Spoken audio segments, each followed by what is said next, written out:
Assalamualaikum warahmatullahi wabarakatuh.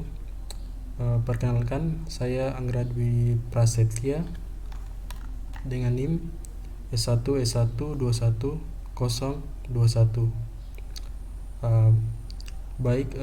Kali ini saya akan menjelaskan makalah tentang mengukur kedekatan dokumen menggunakan metode Cosin Similarity.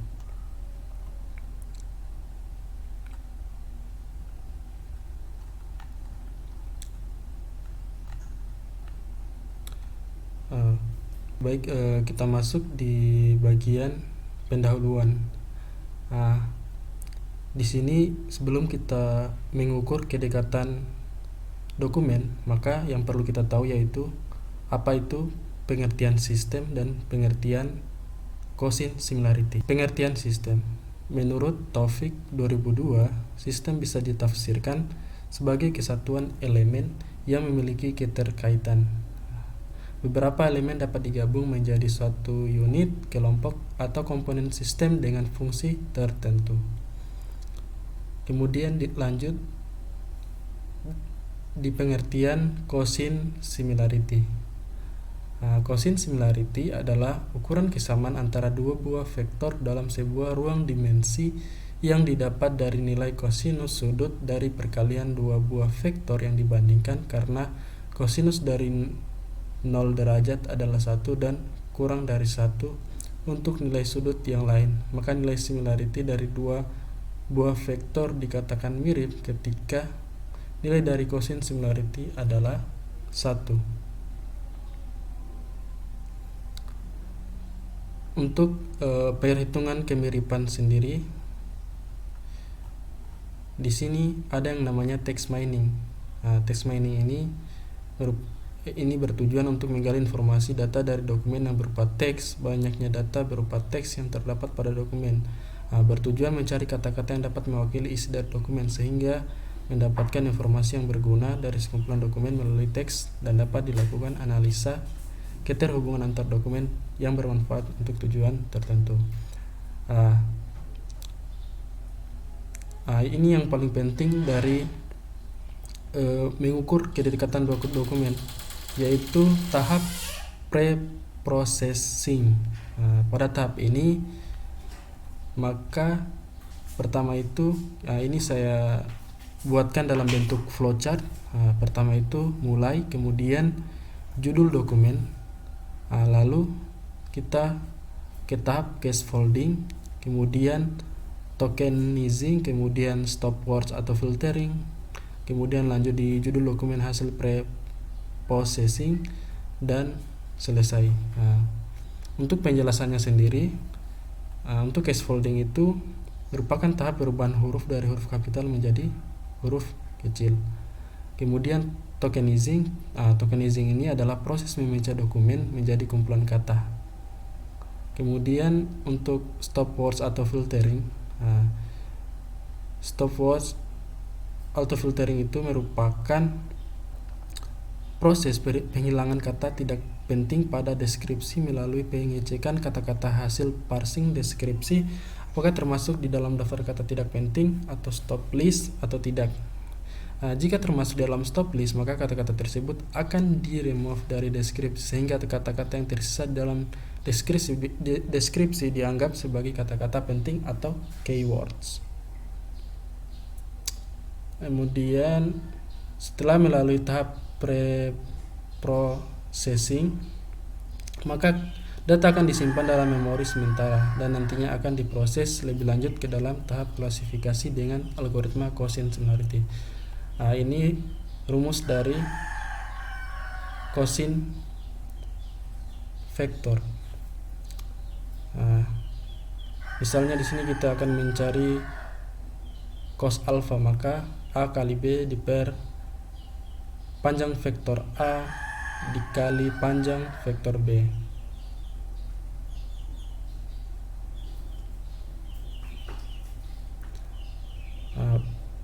Nilai Cosin Similarity berada pada range 0 sampai 1, berarti tandanya tidak mirip sama sekali sampai sama persis.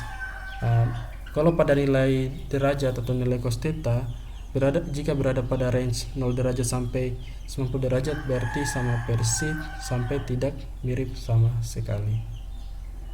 Nah, di sini kita masuk di bagian bab 2 pembahasan. Nah, di sini kita akan menguji kemiripan antara dokumen 1, dokumen 2, dokumen 3, dokumen 4, dan dokumen 5. Nah, maka kelima dokumen tadi kita melakukan dulu tahap pre-processing. Nah, setelah kita lakukan tahap itu, maka di sini saya tidak cantumkan hasil preprocessingnya, namun saya menuliskannya pada notepad.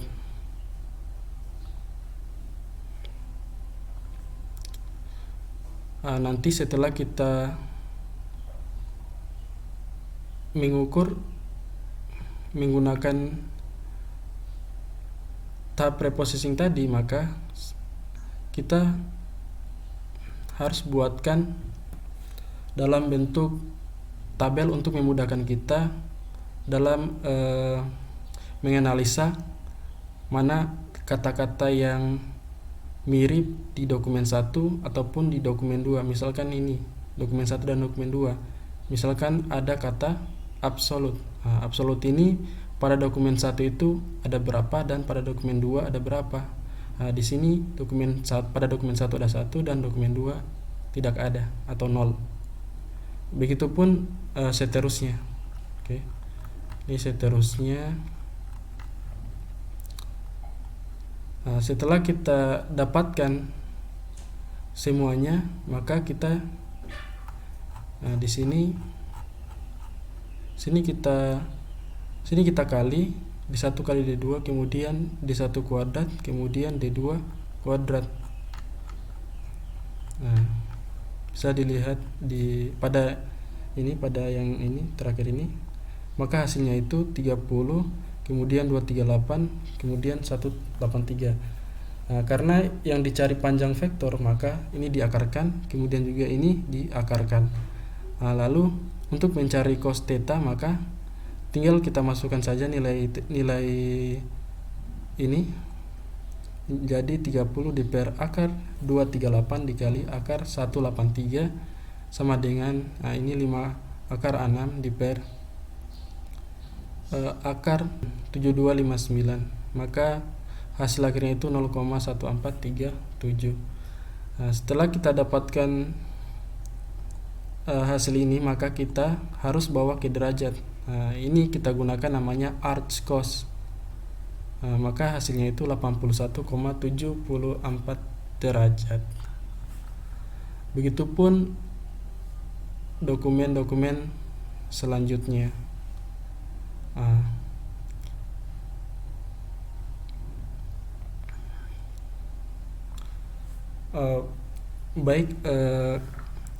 Saya akan tunjukkan bagaimana cara saya dalam membuat atau menguraikan dalam bentuk tabel dengan cara yang cepat pada Excel. Nah, di sini ini misalkan kata pada D3 dan kata pada D2. Ini saya sudah bawa di Excel. Kemudian kalau kita ingin menggabungkan kata tersebut, otomatis kan kalau yang mirip tidak bisa disatukan dan harus salah satu yang dipilih. Maka jika kita lihat dokumen ini, maka kata-katanya itu sangat banyak dan ini bisa saja lama sekali kalau kita mau cari satu-satu di mana letak kemiripan kata tersebut. Maka untuk cara gampangnya itu, di sini kita blok pada A, pada kolom A, dan kemudian kita tahan kontrol, kemudian kita tekan lagi pada kolom E. Nah, lalu di sini kita masuk di bagian conditional formatting. Nah, kita klik ini, highlight cell rows. Nah, ini kita ketik duplicate values. Nah, ini. Nah, maka bisa dilihat sendiri bahwa dokumen yang sama itu ada pada kata guna. Nah, di sini masing-masing dokumen. Nah, berarti guna ini otomatis kata ini kalau kita menggabungkan ini kita hapus, dan yang kata-kata yang ini kita sambung di bawahnya ini. Kemudian untuk mengurutkan kata, misalkan ini kan katanya teracak. Nah, kalau saya ingin mengurutkan sesuai abjad dari A, B, dan seterusnya sampai Z, maka kita tinggal drag yang bagian sini, kita drag semua ini supaya angka-angkanya juga ini urutannya sesuai dengan abjadnya. Kita tinggal pilih yang ini, sort and filter, lalu ini kita tekan sort A to Z. Oke, maka ini hasilnya sudah sesuai abjad. Nah, setelah itu misalkan jika kita ingin mengkalikan antara D2 dan D3, pastinya kalau kita kali satu-satu, misalkan 0 kali 2 0, 1 kali 0 0, pasti itu akan sangat lama. Maka pada Excel ini kita bisa selesaikan perkalian antara dokumen 2 dan dokumen 3 itu dengan cepat. Nah, di sini kita gunakan namanya rumus ini, misalkan sama dengan, kemudian kita pilih ini, lalu kita kali dengan ini, kemudian enter. Nah, ini 0. Nah, jika sudah seperti ini, maka tinggal kita ambil titiknya begini. Jika sudah bentuk tambah hitam begini, kita tinggal tahan, lalu kita urutkan ke bawah begini.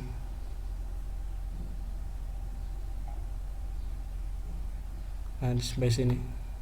Oke. Kalau untuk ini kan perkalian, berarti ini sama dengan, tinggal kita ambil di bagian dokumen 2, lalu ini kemudian dikali ini dokumen 2 lagi. Nah, kemudian kita enter. Nah, lalu ini tinggal kita drag lagi ke bawah.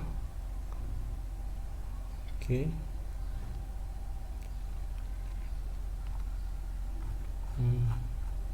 Kemudian untuk ini kita tinggal untuk dokumen 3 tinggal kita seperti tadi. Misalkan kita ingin mencari D3 dikali D3. Nah, ini tinggal kita pilih ini, lalu kita ini tanda kali ini atau tanda bintang, lalu kita ini E3 dikali E3, artinya dokumen 3 dikali dokumen 3. Kemudian kita enter. Nah, ini 4. Maka ini tinggal kita drag lagi sampai ke bawah.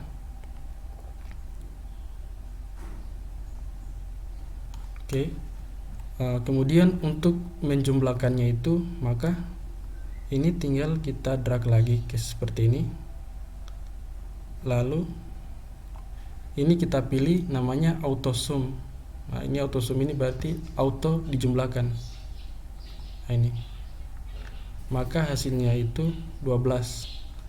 Kemudian untuk dokumen 2 juga bisa kita terapkan seperti tadi. Kita pilih seperti ini, kemudian ini kita pilih lagi auto sum. Nah, maka hasilnya itu 183. Nah, kemudian untuk dokumen 3 juga sama seperti tadi, tinggal kita drag lagi, kemudian kita pilih auto sum. Nah, jangan lupa ini kita sisakan ruang kosong untuk hasil penjumlahan semua totalnya. Nah, ini. 115. Maka seperti ini cara yang saya lakukan untuk lebih memudahkan saya dalam menguraikan kata-kata. Untuk beginilah, seperti ini cara yang saya lakukan untuk mengalihkan kata maupun mengkuadratkan kata dan menghitung hasil dari keseluruhan kata tersebut.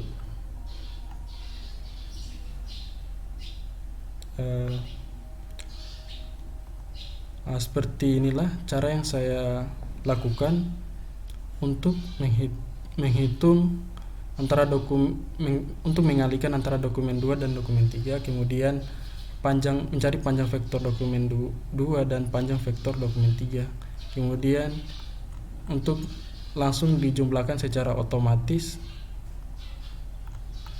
antara dokumen 2 kali dokumen 3, kemudian panjang vektor dokumen 2 dan panjang vektor dokumen 3. Ini cara cepatnya. Kalau otomatisnya juga bisa, cuman pasti kekeliruannya itu kemungkinannya itu besar. Kemudian lanjut ke makalah. Setelah kita dapatkan nilai cos theta dari hubungan antar dokumen, maka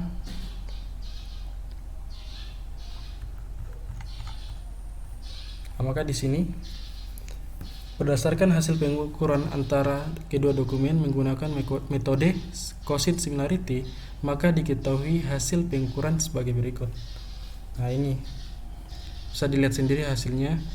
Dokumen 1 dan dokumen 2 81,74 derajat, kemudian dokumen 1 dokumen 3 77,95 derajat, kemudian dokumen 1 dokumen 4 81,95 derajat, dan seterusnya. Ini bisa langsung dilihat pada tabel ini. Kemudian masuk di bab 3 atau penutup. Kesimpulan yang dapat saya ambil bahwa penggunaan cosin similarity pada sistem ini adalah sebagai metode untuk membandingkan kesamaan atau similaritas antar dua buah dokumen dari 5 dokumen yang ada. Nilai cosin ini mohon maaf, harusnya IN. Nilai cosin similarity jika berada pada range 0 sampai 1 berarti tidak mirip sama sekali sampai sama persis. Adapun nilai alfa pada cos alfa berada pada range 0 derajat sampai 90 derajat berarti sama persis sampai tidak mirip sama sekali. Jadi dokumen yang paling mirip adalah hubungan dokumen antara dokumen 1 dan dokumen 3, karena sudutnya itu yang paling kecil. Dan dokumen yang paling tidak mirip adalah dokumen antara dokumen 2 dan dokumen 4 karena sudutnya yang paling besar. Ini bisa dilihat di sini. Jika ini menurut ini.